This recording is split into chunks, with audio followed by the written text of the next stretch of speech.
피어나는 꽃 가운데 가장 은은한 꽃이 카네이션이라 그렇게 표현을 합니다. 어떤 분은 꽃 중에 가장 수수한 꽃이 카네이션이다 그렇게 말을 합니다. 장미꽃처럼 그렇게 붉지도 않고 백합처럼 그렇게 뚜렷하지도 않습니다. 그 향기를 맡아보면 있는 듯 없는 듯 합니다. 모성애도 바로 그런 것입니다. 우리 어버이의 사랑은 잔잔한 물결처럼 얼마나 은은한지 모릅니다.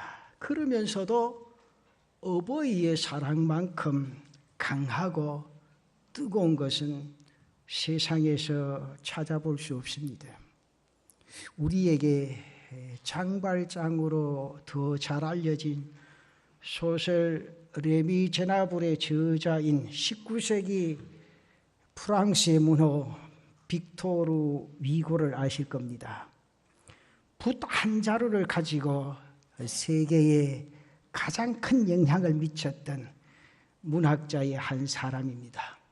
그러면서 그는 시인이고 소설가고 또 정치가였습니다. 물론 이렇게 그를 훌륭하게 키운 것은 바로 그의 어머니입니다. 빅토르 위고는 어머니에 대해 유명한 말을 남겼죠. 이 말은 누구든지 잘 압니다. 여자는 약하다. 그러나 어머니는 강하다. 우리 어머니는 굉장히 연약하지요. 그러면서 그분의 미소는 은은하고 연약합니다. 그러나 자식에 대해서만큼은 어머니의 사랑만큼 이 세상에 강한 것이 없습니다. 비렐름 리에베라는 시인은 그런 말을 했습니다. 이 세상에 만물을 좌우할 수 있는 어떠한 학문과 지식도 감히 어머니의 눈길 한 번과 비교할 수 없다. 그런 말을 했습니다.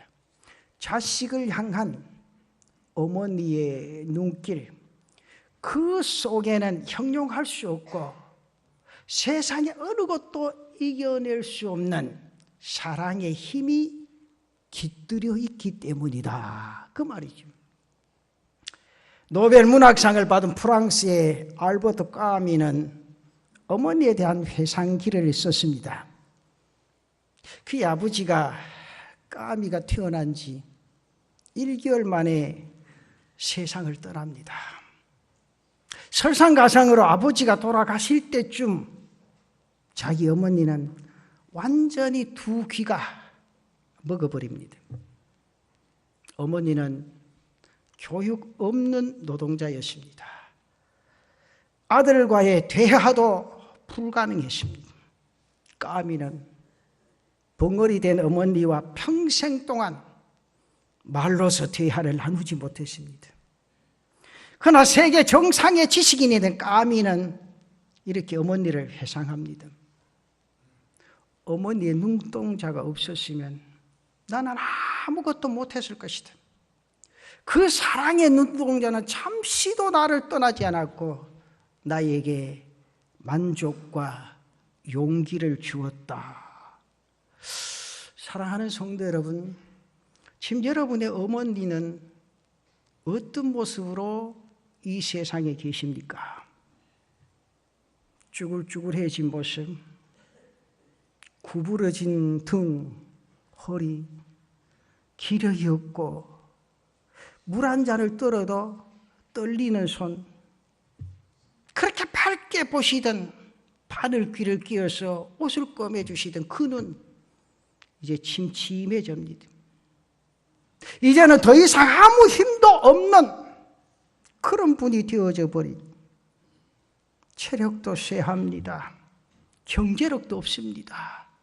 치아도 쇠하여 버린 연약한 모습만 간직한 그런 분이 되셨습니다. 그리고 또 그렇게 되어가고 있습니다. 그러나 여러분, 오늘 집에 가셔서 여러분의 어머니의 앞에 앉아서 어머니의 두 눈에 눈동자를 한번 들여다보시기를 바랍니다. 그 속에는 연약한 여성이 아닌 자식을 위하여 모든 세파를 헤쳐나가며 자신을 희생하고 자신을 키워내고 길러내신 강한 사랑이 그 눈길 속에 나타날 줄로 믿습니다. 어머니에 대한 일화는 너무너무 많지요.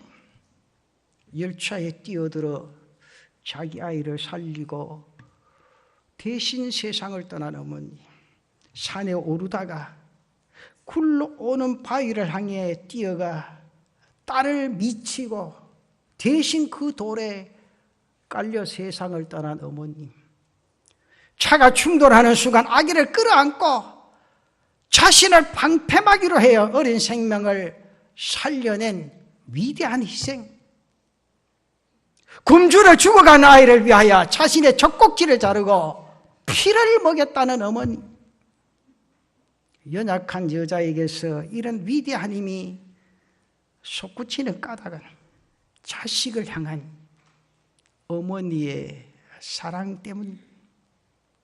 우리 어머니가 바로 그런 분이셨다는 사실을 잊지 않는 자녀들 되시기를 바랍니다. 우리의 어머니가 그렇게 약합니까? 천만의 말씀입니다. 이런 상황이 되면 누구보다도 먼저 자신의 몸을 던지실 분이 여러분 낳아주신 어머니들입니다. 또 그런 사랑으로 험난한 세월을 꾸려오면서 자식을 키워내신 여러분의 어머니들이십니다. 여러분 어머니가 힘없는 노인네가 되셨습니까? 천만의 말씀입니다. 아직도 그 어머니의 사랑의 힘만큼은 태산보다 높고 바다보다 깊다는 것을 잊지 않는 그런 자녀들이 되시기를 바랍니다. 여러분 오늘 성경에는 우리에게 분명히 말합니다. 잘 아시죠? 에베소 6장 2절 말씀. 내 아버지와 어머니를 공경하라. 딴 말씀 없어요. 너 아버지와 어머니를 공경하라. 이것이 약속 있는 첫 계명이다. 첫 계명이다. 그리고 5계명에는 내 부모를 공경하라 말씀합니다. 하나님은 내 부모를 공경하라. 뒷말이 없어요. 일방적으로 선포하고 계십니다. 왜 부모를 섬겨야 하는가? 부모를 섬겨야 할 이유, 부모를 섬겨야 할 까닭이 무엇인지 성경에는 전혀 언급하지 아니하고 있습니다. 다만 부모를 공경하라 그렇게 선포하고 계십니다. 그리고 부모를 공경하는 자에게 복을 내리시겠다. 3절 말씀. 이로써 네가 잘되고 땅에서 장수하리라. 이로써 네가 잘되고 땅에서 장수하리라. 부모를 잘 섬기는 자에게 하나님이 잘되는 길을 열어주실 줄로 믿습니다.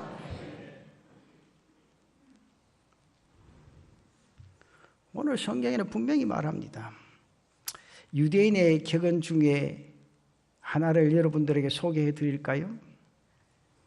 그 격언에 보면 하나님의 사랑은 아가페요, 어머니의 사랑은 아가페의 그림자다.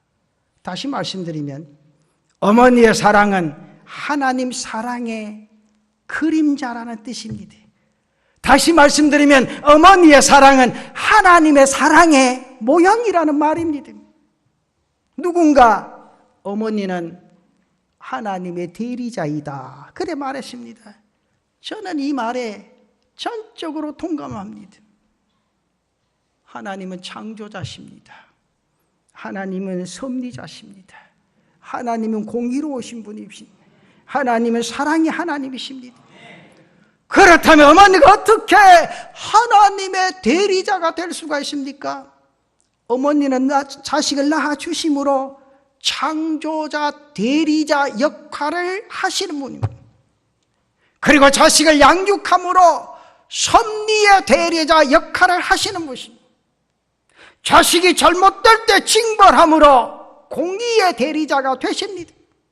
자식을 무조건적으로 사랑함으로 사랑의 대리자가 되십니다. 우리 어머니는 위대하신 분이십니다. 왜냐고요?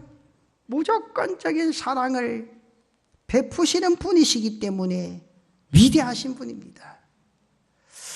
저는 이 말씀을 준비하며 성경을 또 이사야서 53장에 나타난 말씀을 잠시 생각하며 그것의 두 가지를 한번 생각해 보세요. 그 첫째는 부모님은 자식의 허물을 담당하신 분이십니다. 이사야 53장 5절에 보면 그런 말씀이십니다. 그가 찔림은 우리의 허물 때문이요 그가 상함은 우리의 죄악 때문이라. 그가 징계를 받음으로 우리는 평화를 누리고 그가 채찍에 맞음으로 우리는 나음을 받았도다. 이것은 예수 그리스도께서 인류를 구원하시고 생명을 주시기 위하여 몸소 십자가의 고난을 받으신다는 뜻입니다. 죄인을 향한 그리스도의 사랑은 십자가에서 다 보여주셨습니다. 그렇다면 우리 어머니의 모습이 어떠하십니까? 물론 예수님처럼 인간의 죄악을 담당하거나 십자가를 질 수는 없습니다. 그러나 자식의 허물과 잘못을 부모님이 뒤집어 쓰신다는 것은 사실입니다. 제가 잘 아는 집사님 한 분, 지금도 머릿속에서 잊혀지지 않습니다. 교육부서를 담당할 때 일입니다. 자녀가, 아들이 고등학생인데 친구 집에 놀러 갔다가 그 집에 있는 게 그렇게 마음에 들었던 모양이야. 그렇게 신앙적으로 곱게 착하게 컸는데 그게 순간적으로 절제가 안 돼서 무엇 하나 집어가지고 왔는데 그 집에 신고를 했어요, 경찰에. 그래서 이 아들이 경찰에 붙들려 갔어요. 이제 소년원으로 가야 될 그 시점입니다. 어머니가 집에 있다 그 소식을 듣고 집사님이 부랴부랴 달려갑니다. 그 경찰서로. 그러면서 그 경찰서 직원들이 다 있는데 문을 열고 아무 말 없이 꿇어 앉았습니다. 잘못했습니다. 내 아들 책임 아닙니다. 이 아들 낳은 내 책임입니다. 부모로서 잘 가르치지 못했습니다. 정말 용서해 주십시오. 한 번만 용서할 수가 없겠습니까? 여기 계신 모든 분들 자식 기르지 않습니까? 내가 감방에 들어가겠습니다. 이놈이 소년에 가서 1년 산다면 내 감방에서 5년 살아도 좋습니다. 10년 살아도 좋습니다. 1,000원만 원 내주고 내가 들어가야 겠다. 한 2시간쯤 울면서 하니까 경찰서 일이 안 됩니다. 어머님 진정하시라고 우리 선처해서 어떻게 하겠다고. 선처도 필요 없다고. 선처도 저는 입고 있는 옷 내가 입고 그대로 들어갈 테니까 1,000원만 원 밖에 내주라고. 그래서 그 경찰서 직원들이 다 모여서 회의를 하고 신고한 그 어머니를 데려다가 설득을 시켜서 그래 그냥 나갈 수는 없지 않냐. 한 2, 3일 동안 여기 있다가 나가라. 그러면서 풀려나와서 지금 그 아들이 훌륭하게 커서 교회에서 열심히 봉사하고 있습니다. 자식의 잘못을 자신의 죄로 여기고 그렇게 무릎 꿇고 아들 같은 자식들 앞에 두 손을 비비대고 용서를 빌었습니다. 그러면서 이 아들이 한평생 그 아들 어머니 잊지 못하노라고. 목사님, 내가 어떤 일이 있어도 이제 세상에 죄를 짓지를 못합니다. 그때 그 어머니가 기억나서 어디 가서 말 한마디 큰 소리 치지를 못합니다. 칠 수가 없습니다.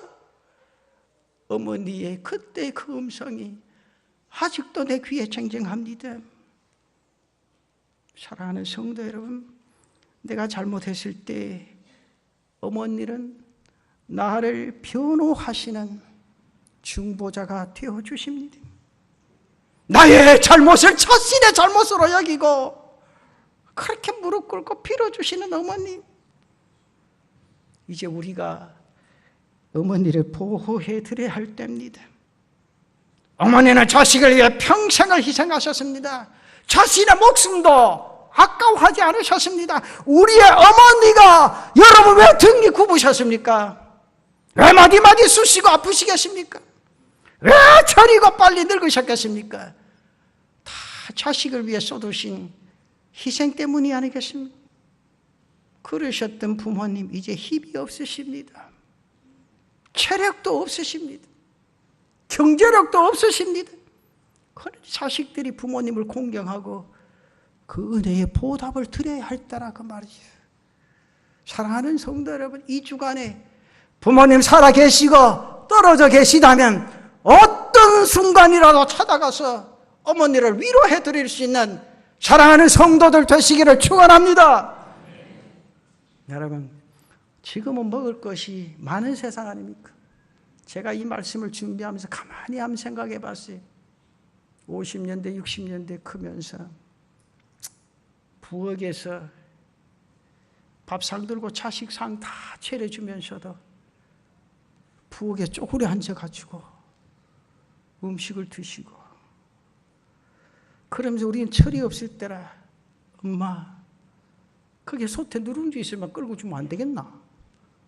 크게 누룽지 딱 끌고 그거까지 다 닦아 먹고, 그러면 어머니는 거기에다 물을 붓고 그냥 불 떼가지고 물 끓여가지고 맹물 그냥 마시고, 그래도 잘 드셨다고. 철이 들고 조금 눈이 떴을 때, 아, 이거 누룽지는 내가 먹는 게 아니구나. 내가 먹는 게 아니구나. 다 밥 퍼주고 남은 게 누룽지인데 거기에 물 부어가지고 배 채우고 하루의 일과를 시작하셨던 어머니, 그분이 바로 나의 어머니요. 그분이 나를 있게 하신 분이요. 그분이 우리의 삶의 역사를 일으키신 분이라는 사실을 잊지 마시고 부모님을 생각할 수 있는 사랑하는 성도들 되시기를 바랍니다. 그리고 두 번째는 부모님은 자식에게 살과 피를 주신 분이십니다. 오늘 이사야서 53장 4절 말씀에 그렇게 말합니다. 그는 실로 우리의 질고를 지고 우리의 슬픔을 당하였거늘 우리는 생각하기를 그는 징벌을 받아 하나님께 맞으며 고난을 당한다 하였노라. 그는 실로 우리의 질고를 지고 우리의 슬픔을 당하였다, 그렇게 말합니다. 예수님께서는 친히 인간의 저주와 슬픔을 담당하시고 십자가에 달려 죽으셨습니다. 머리에 가시면류관을 쓰셨습니다. 손과 발에 못을 박히셨습니다. 옆구리는 창에 찔리셨습니다. 채찍에 맞아 살이 찢겼습니다. 인류를 구원하시려고 물과 피를 다 흘리셨습니다. 주님께서는 십자가를 지시기 전 최후의 만찬에서 제자들을 앉혀놓고 식사를 하십니다. 떡을 떼시고 잔을 나누시면서 이런 말씀하시죠. 요한복음 6장 54절 55절에 보면 그런 말씀합니다. 내 살을 먹고 내 피를 마시는 자는 영생을 가졌고 마지막 날에 내가 그를 다시 살리리니 내 살은 참된 양식이요 내 피는 참된 음료로다. 받아 먹으라. 너희가 다 이것을 마시라. 인류의 구원을 위하여 내 살과 피와 생명을 너희를 위하여 내어 주노라 하신 뜻이 아닙니까? 이런 그리스도의 사랑이 있었기에 오늘 우리는 하나님을 아버지라, 아빠 아버지라 부릅니다. 그리고 오늘 이 거룩한 예배에 참여하고 있는 겁니다. 사랑하는 남부민중앙교회 성도 여러분, 우리의 어머니, 우리의 부모님도 자녀를 위하여 살과 피와 생명을 주신 분이라는 사실을 기억하시기를 바랍니다. 예수님의 차원은 아니지만 우리 부모님은 자녀를 위하여 모든 것을 내어주셨다는 것을 잊으면 안 됩니다. 옛날 평안북도 영천에 한독 목사님이란 분 계셨는데 그의 할아버지가 한정규 씨라고 그 해변가에 참 가족이 다목하게 화목하게 그렇게 사는 가정입니다. 어느 날 갑자기 쏟아진 폭우가 홍수가 나서 그 동리가 물에 잠기가지고 많은 사람들이 피해 도망가는데 이 한정규 씨 식구들도 이제 물에 떠내려가요. 그 한정규 씨가 가족 식구가 딱 모였는데 딱 손을 잡은 게 자기 아내. 그리고 자기 아들을 손에 잡습니다. 두 손을 잡고 막 물이 밀려가니까 힘에 부닥쳐 한참 20분 30분 사투를 벌이는데 한정규 씨가 가만히 생각하니까 이제 붙잡은 두 사람, 나 세 사람 다 같이 죽을 지경이라. 어쩌면 하나는 붙잡고 살아나갈 것 같은데 두 사람은 도저히 안 되겠어. 그래서 한정규 씨가 자기 아내에게 말합니다. 여보, 내가 힘에 붙이는데 어떡하면 좋소? 두 사람 중에 한 사람 놓으면 한 사람 붙들고 나갈 것 같은데 어쩌면 좋소? 그렇게 자기 아내에게 물으니까 여보 무슨 말 하느냐고. 빨리 나를 넣고 아들 붙잡고 밖에 나가야 될 거 아니냐고. 무슨 말을 하느냐고. 내가 뭘 필요하냐고. 나 손잡고 놓고 빨리 아들을 손잡고 나가라고. 한성규 씨가 그 순간에 아내의 손을 놓고 아내는 파도치는 물로 사라져버리고 그 아들 데리고 밖에 나왔습니다.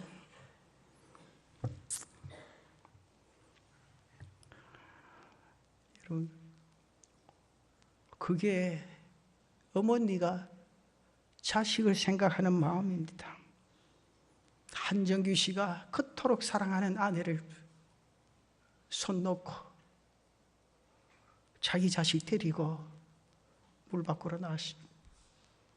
사랑하는 성도 여러분, 하나님 왜 아기가 엄마 뱃속에서 10달을 살다가 나오게 하셨을까요?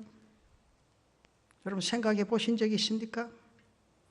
10달 동안 어머니는 나에게 살과 피를 공급해 주십니다.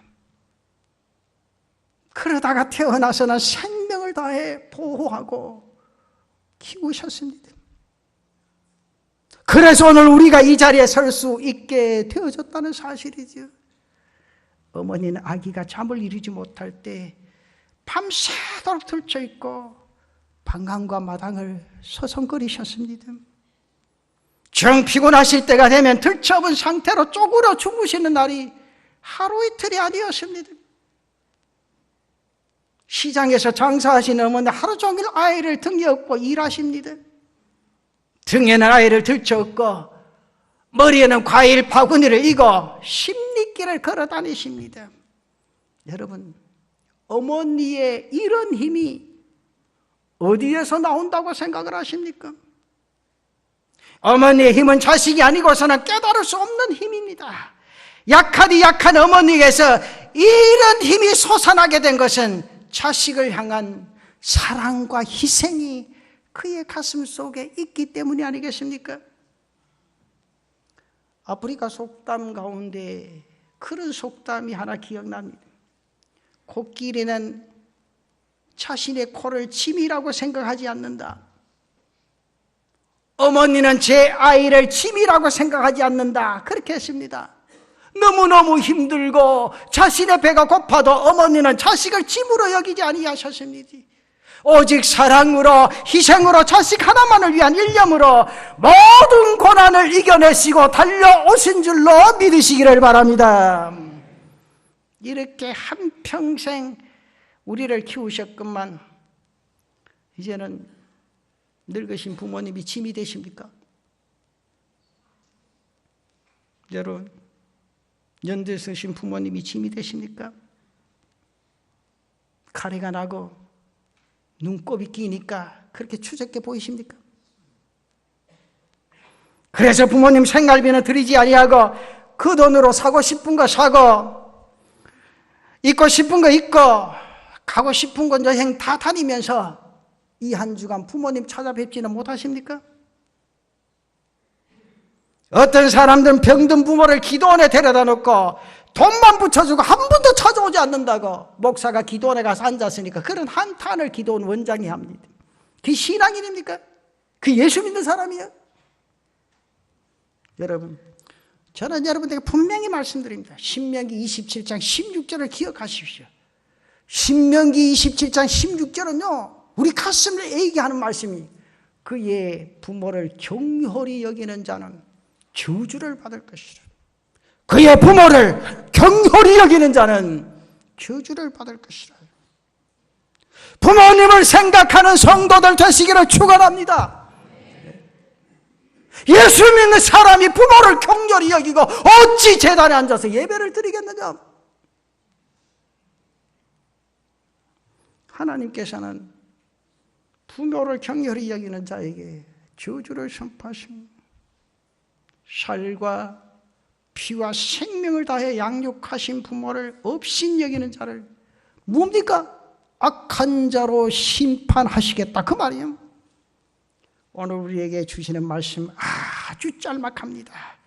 부모를 공경하라. 어머니와 아버지를 공경하라. 부모를 공경하는 자에게 복을 주시겠다. 그거요. 그겁니다, 여러분. 부모 공경하지 할 때 어떤 거리요? 부모 공경할 때 여러분의 인생의 삶에 하나님의 돌보심이 있고 하나님의 인자하심이 있고 하나님의 축복의 역사가 여러분의 삶 속에 쏟아나게 될 줄로 믿습니다. 그런 거예요.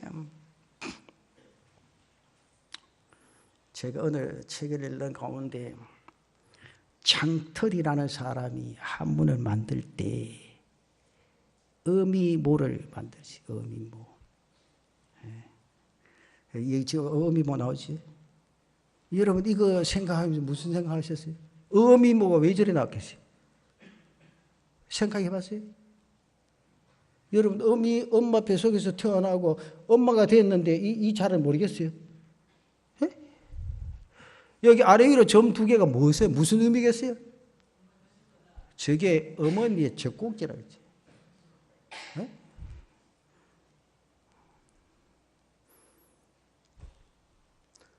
어머니는 자신의 생명되는 젖꼭지 자식에게 다 주는 거예요. 여러분 어머니의 젖이 뭡니까? 뭐라고 생각해요?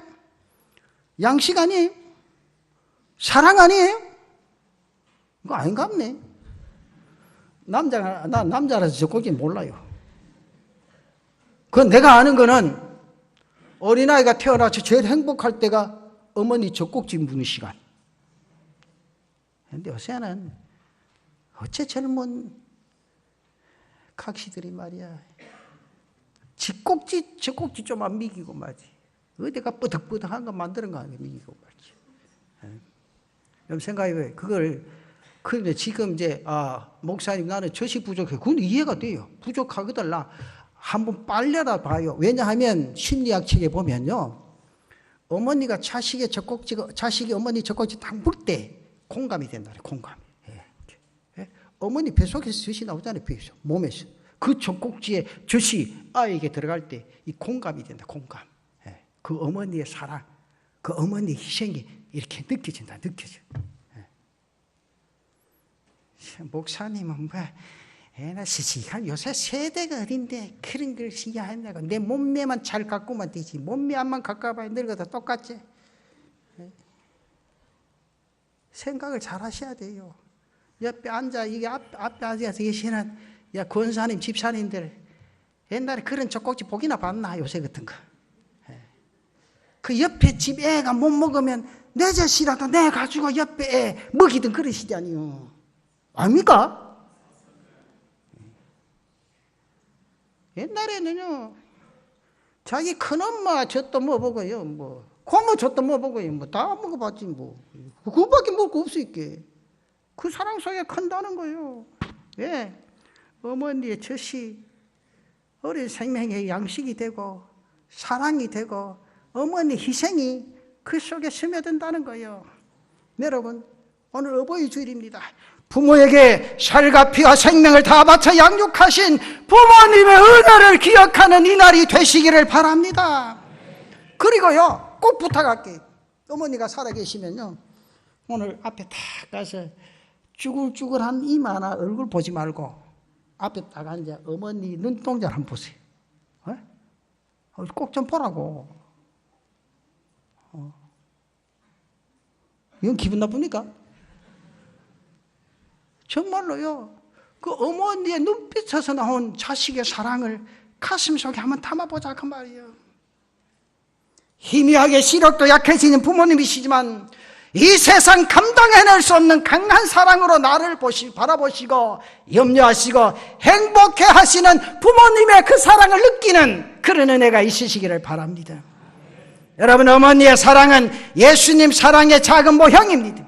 어머니의 사랑은 하나님 사랑의 그림자입니다. 그런데 어머니, 내 아버지를 공경하는 성도들 되시기를 축원합니다.